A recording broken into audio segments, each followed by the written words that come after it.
Hey everyone, welcome back. In today's video, I come up with another fix for your Linux operating system. It's a very simple one to fix GRUB bootloader not showing. So these steps are very simple. I will give you a visual image that can help you to understand what basically your command doing and what output you will get. So it's very simple. Just look at to the first image. Here we type that command you can see over here for check if GRUB is installed or not. For that you have to type this command and then you're going to get something like this. If nothing is listed, then GRUB is not installed. For that you can simply check your boot mode. You can simply type this command and then you can simply get the output UEFI. Note this mode and you will need it later.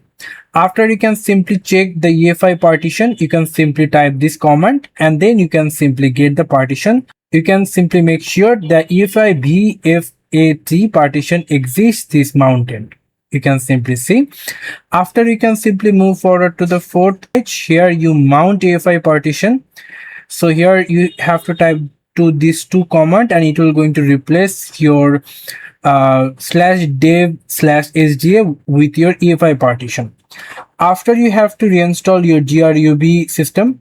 So here you can simply look to this command and then just look at this command, type this command properly, and then you can simply get something. The example output looks like this. The reinstalled GRUB for UEFI system is now gone. Now we can simply reinstall the GRUB. For that you can simply type this command and then you can simply see the installation is finished. After you can simply update your GRUB config and then you can simply check your boot partition if separated, and then you can simply check your BIOS section, UEFI settings, and then you can simply repair your UEFI boot entry, and then you can simply see. You can simply use recover mode.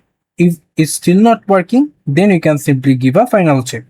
So the steps that I'm showing you, that all that are working in any Ubuntu, so don't worry about it.